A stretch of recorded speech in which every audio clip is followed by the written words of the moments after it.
One of New York's most notorious cold cases has come to a close. A Crime Stoppers tip led investigators to new information to find the killer of baby Hope. On the morning of July 23, 1991, construction workers working near the southbound lane of the Hudson Parkway in Manhattan, New York, made a grisly discovery. The two men had spotted a picnic cooler in the grass, and as they moved it, dark goo oozed out. When the two men opened the box, they were met with the tiny remains of a female child.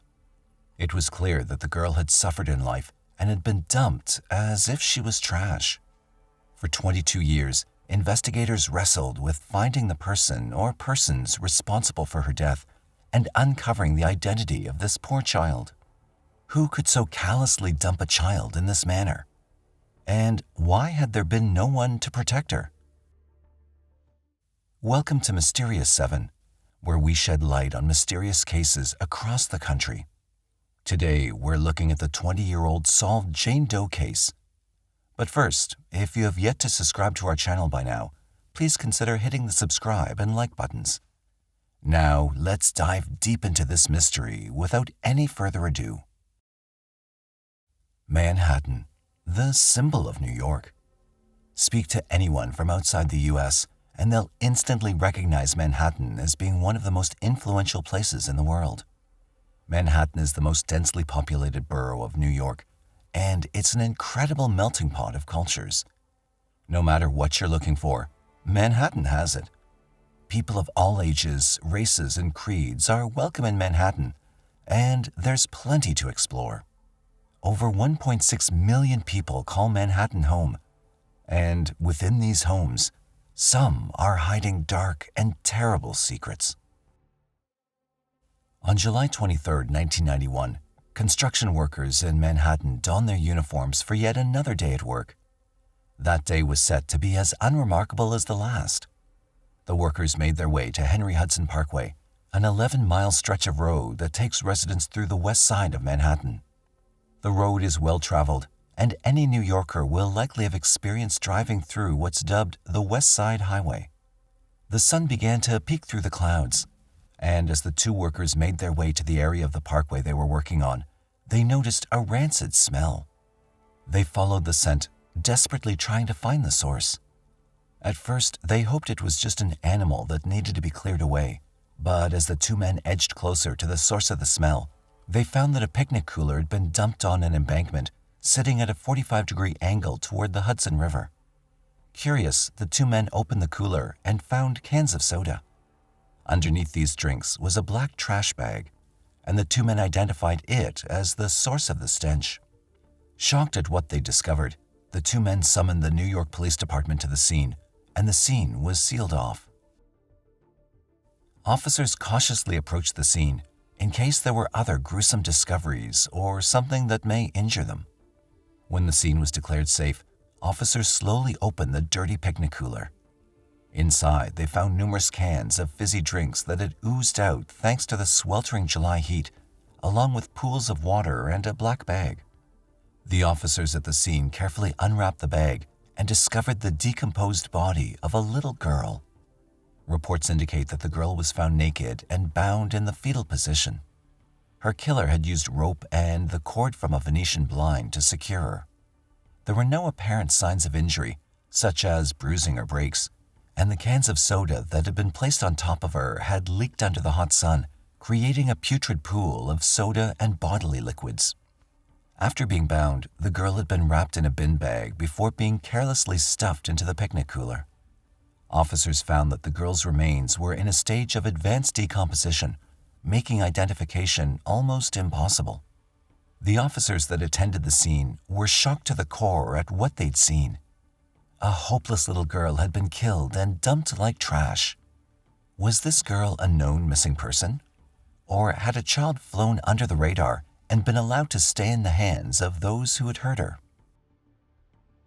The little girl's body was transported to the nearest medical examiner's office so that a complete autopsy could be confirmed.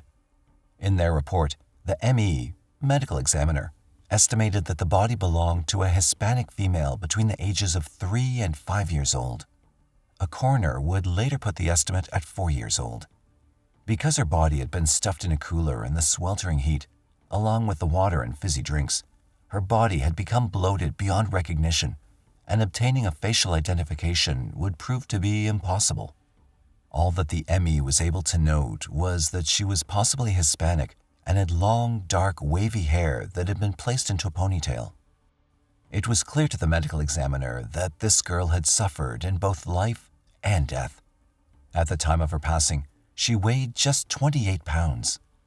The average weight for a 3-year-old is around 30 pounds, and the average for a 5-year-old is 40 pounds. She showed significant signs of brutality, malnourishment, and being sexually assaulted. A male DNA sample was discovered on her body, supporting the idea of assault. An anthropologist also looked at the girl's remains and determined that she was 4 years old. Investigators slowly began getting more information to work with and scanning through missing persons report from across the state. During the autopsy, the ME concluded that the girl had been killed sometime on or after July 18, 1991, and that the conditions in which she was dumped accelerated her decomposition. At the time, investigators believed that the girl had been smothered or strangled before her body was placed into a cooler and dumped. It was also clear that the girl had not lived a good or happy life and may have been subjected to beatings and other horrific acts. The discovery of the girl quickly hit the news, and people across Manhattan tuned into their local news stations to get the latest scoop. The people of Manhattan were in shock. Who would kill a child and then use cans of soda and ice in a cooler to conceal their horrific crime? Neighbors began to scrutinize each other's movements more closely. Because of the advanced state of decay, NYPD could not release an approximation sketch of the girl.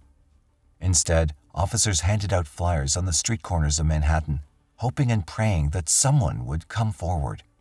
In the absence of a name, the NYPD decided to call her Baby Hope Doe, after the hope that they had for her case being solved. Throughout the case, the NYPD officers assigned would show incredible compassion and kindness to a girl whose name they did not even know. Whilst officers back at the NYPD offices were scouring through missing persons reports, others were on the ground, and just 6 days after Baby Hope was found, an incredible tip came in. The anonymous tipster told the NYPD that on a Sunday in July, around 9 days before Baby Hope was found, they were attending a wedding when they saw a man and a woman walking along the Henry Hudson Parkway. The man and woman were dressed as though they had just come from a church sermon and were seen carrying a picnic cooler. The tipster had seen the NYPD's appeals for information along with images of the cooler, and her mind was instantly transported back to that Sunday afternoon. She would tell the NYPD that the man and woman were both Hispanic. Unfortunately, the anonymous caller refused to come into the station to create a sketch of these persons of interest and hung up the phone. This unknown caller never contacted the NYPD again, and for a while, this was the most substantial lead they had. It was believed from then on that the NYPD was looking for a husband-wife or boyfriend-girlfriend duo who were both complicit in this heinous crime. This fed into the theory that the crime was perpetrated by the girl's parents, as is most often the case in crimes like these. Investigators began poring over records of cooler purchases and CCTV images near the highway, but nothing ever came of this vague lead. In October 1991, NYPD officers uncovered another shocking clue when a batch of Polaroid pictures containing a girl was found along Route 46 in New Jersey. These photographs were described as suggestive. Investigators could not confirm whether the girl in the photos was Baby Hope, but it opened them up to the possibility of a serial offender or human trafficking. More tips and leads would trickle in through the established hotline. One of the calls came from a woman who believed that Baby Hope was her niece. When the NYPD investigated this claim, they discovered that the woman was a known substance abuser and that her niece was safe and well. Another woman, this time a grandmother, contacted the NYPD telling them that Baby Hope was her granddaughter. Again, investigators followed this lead to their end and discovered that the woman had recently lost her granddaughter and was looking for solace and comfort. Investigators never gave up on Baby Hope, though. Each morning, officers assigned to the case would work their way through the case file, hoping to find some new, groundbreaking evidence. The body of baby Hope Doe remained in the city morgue for 2 years whilst the investigation was ongoing.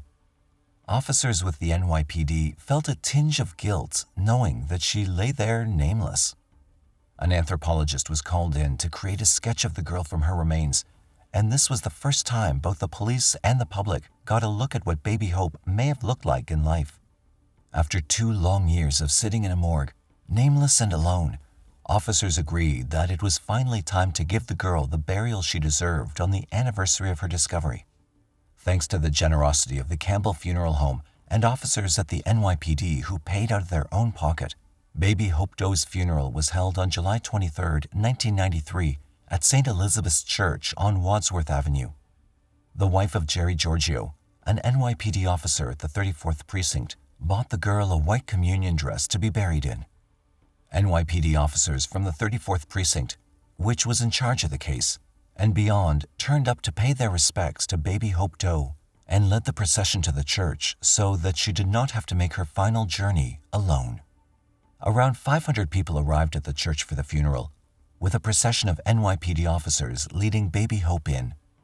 During the service, the commanding lieutenant, Joseph Resnick, addressed the public and his fellow officers, telling them that just because baby Hope had been buried, it did not mean that they were giving up on her case. The NYPD funded a black headstone at St. Raymond's Cemetery in the Bronx, which reads, Baby Hope, July 23, 1991, because we care. Following the funeral, baby Hope's case quickly found itself delegated to the back of the pile. Investigators who had attended the scene never forgot about baby Hope, but other cases needed immediate attention. If officers found themselves with spare time, they'd often comb through the case files once more, but little ever came from it.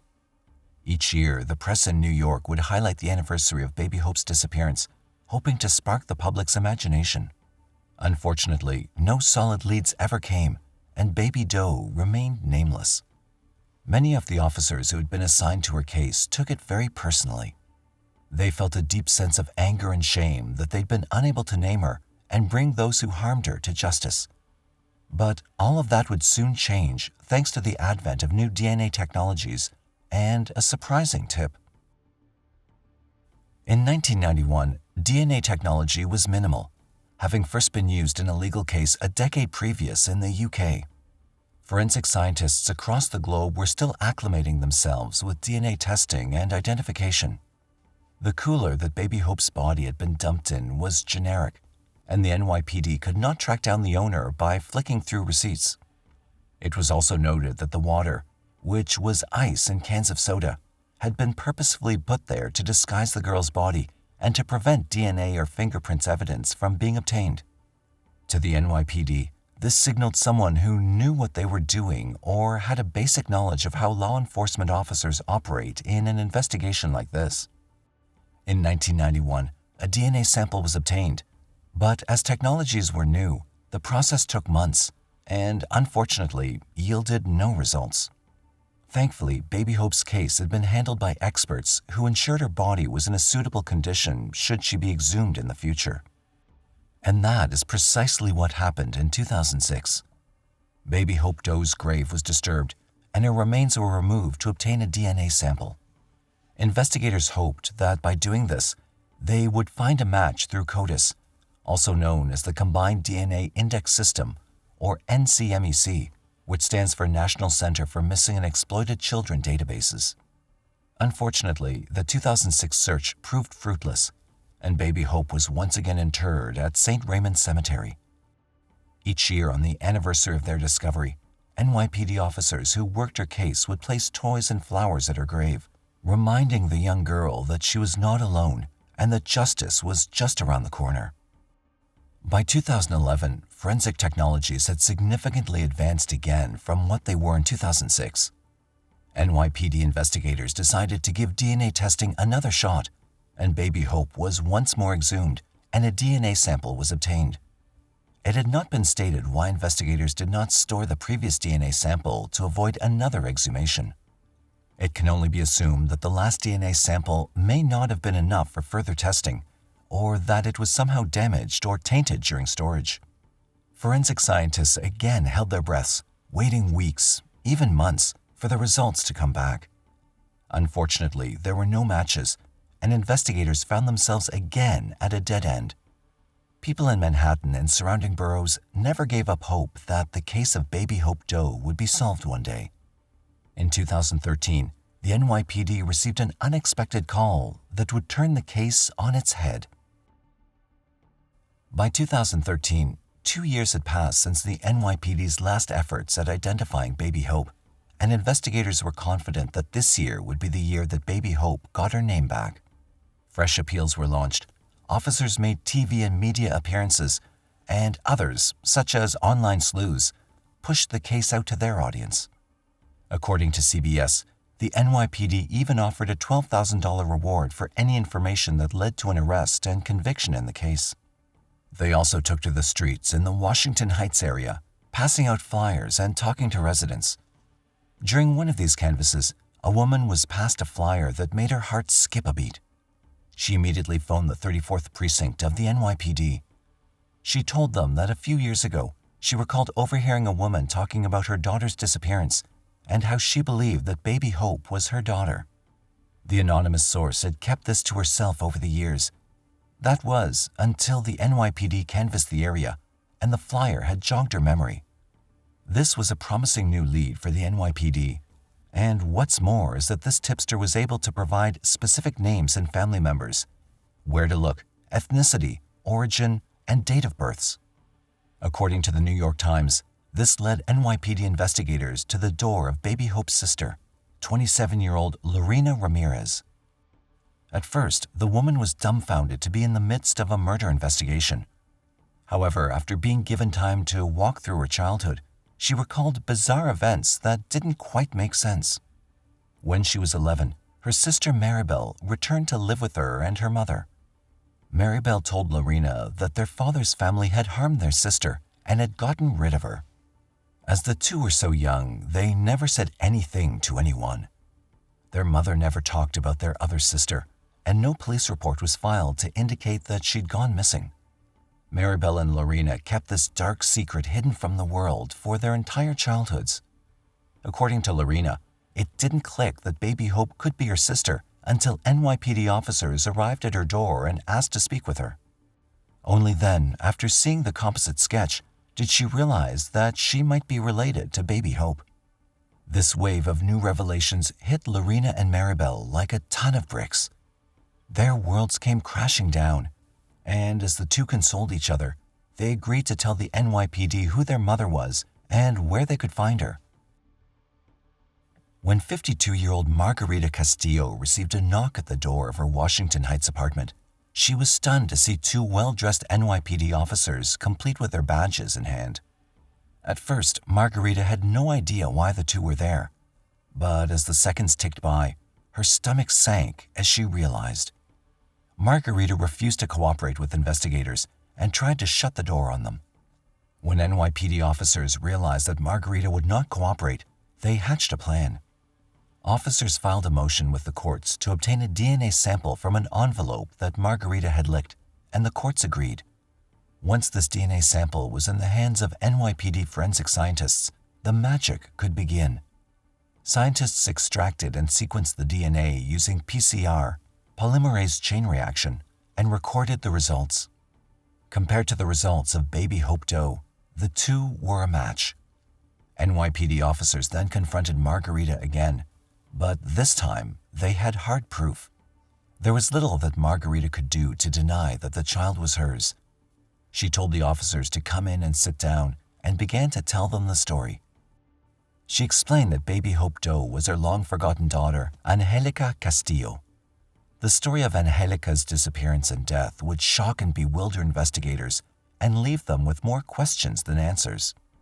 Born on April 24, 1987, to parents Gennaro and Margarita Castillo, little Angelica did not have a good start in life. Gennaro was known to be abusive towards his wife and children, and the atmosphere in the Castillo home was tense.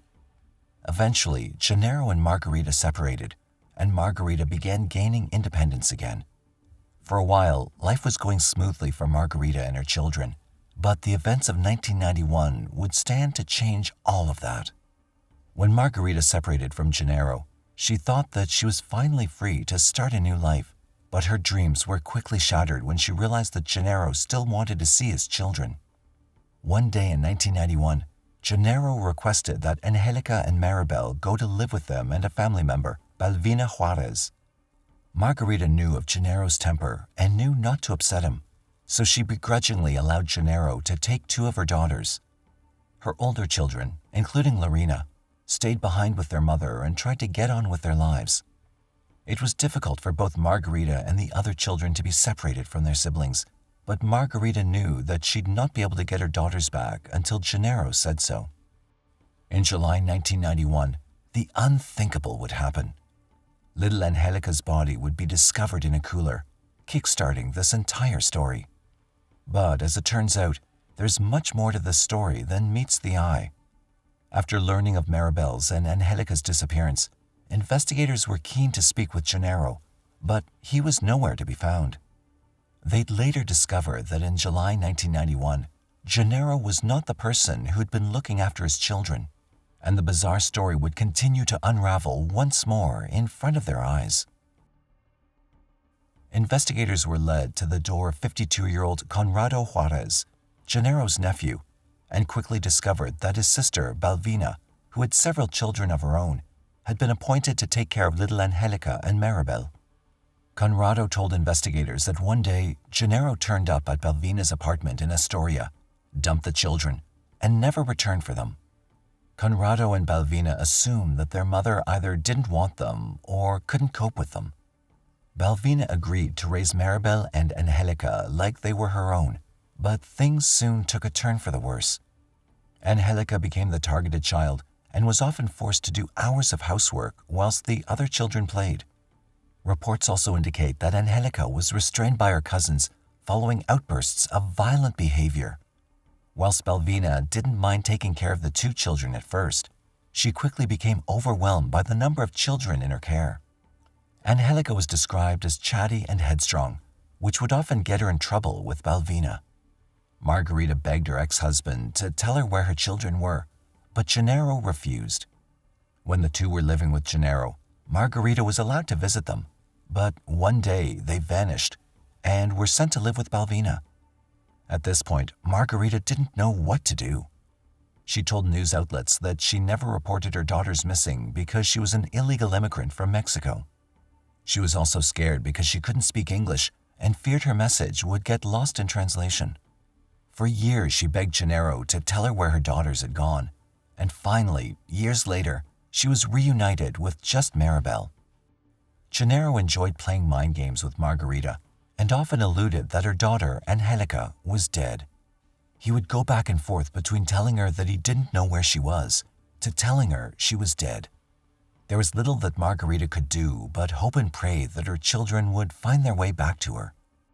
In 1995, 4 years after Angelica's body was discovered, Balvina passed away and Margarita reunited with her daughter, Maribel. Maribel could not offer any explanation as to where her sister was, and nobody in Balvina's family could either. Margarita had a terrible, sinking feeling that something had happened to her baby, but without proof and a lack of English skills, she felt powerless. It wouldn't be until 2013 that the whole truth would unravel when Conrado Juarez made a disturbing confession. At first, Conrado did not want to speak with the police. After all, his sister, who had cared for Angelica, was now dead herself, but the NYPD managed to convince him. Just hours into his interview, Conrado broke down and confessed to sexually assaulting Angelica and helping his sister dispose of her body. Investigators were shocked and sickened by what they were hearing. They knew that a monster was responsible for what had happened to little Angelica, but nothing could brace them for what they were about to hear. Conrado sat in the interview room for hours, walking investigators through from start to finish, and here's what he told them. Conrado would make 2 separate confessions to investigators with 2 very different stories. What is clear is that he would often stay at his sister's apartment when he had to be awake early for his job at a kitchen in Queens. At first, Conrado told investigators that he'd sexually assaulted Angelica one day and that he'd suffocated her with a pillow to muffle her screams. Conrado was said to regularly taunt and torture Angelica by denying her food and water for days at a time. After smothering her with a pillow, Conrado claims that his deceased sister, Balvina, helped him to put Angelica's body into a cooler before taking her down to the side of the Hudson Parkway and dumping her. In his second version of events, Conrado claimed that one day he received a call on his cell phone from Balvina. In 1991, cell phones were scarce, and very few Americans owned one. Balvina had called Conrado to inform him that Angelica had been running around on the stairs and had taken a fall. Unfortunately, the little girl did not survive the fall, and Balvina didn't know what to do. Conrado told investigators that he told her to scoop up the child, take her into the apartment, and wait until he arrived. Like Margarita, Conrado did not speak English and was an undocumented citizen, which raised several concerns for the two when it came time to call for an ambulance. Conrado and Balvina believed that they would likely encounter trouble due to their undocumented status and the apparent language barrier over the phone. When Conrado arrived at Balvina's apartment, the two hatched a sickening plan. They picked up Angelica, wrapped her body in a trash bag, and stuffed it into the blue and white picnic cooler. The two then placed cubes of ice and cans of soda pop on top of Angelica's body. Maribel would later tell her older sister Lorena that she witnessed the entire thing, watching on helplessly as her sister's lifeless body was forced into a cooler. Maribel did not say anything at the time because she was so young and also scared for her own life. Once Angelica's body had been placed into the cooler, Conrado and Balvina called for a taxi to take them to the Hudson Parkway. In an article for the New York Times, investigators revealed that during his confession, Conrado claimed that Angelica had been dressed in a nightie at the time of her disposal. Sickeningly, Conrado also confessed to having sexually assaulted Angelica's body before she was placed into the cooler. There were said to have been other adults and numerous other children in Balvina's apartment, and it's unclear how much they knew about what went on. Conrado and Balvina flagged down their taxi, throwing the picnic cooler into the boot. The two rode to the Parkway in dead silence, contemplating what they were about to do. When they arrived, they were spotted by a witness who phoned the police weeks later to report what they'd seen. Had this person agreed to make a sketch, it's possible that the two may have been caught sooner. Conrado told investigators that he did not phone the police sooner because he was scared.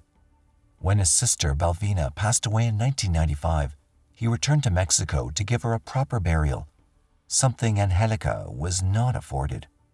As he was an illegal citizen, Conrado once again had to sneak back into the U.S., where he remained as a kitchen worker in Queens.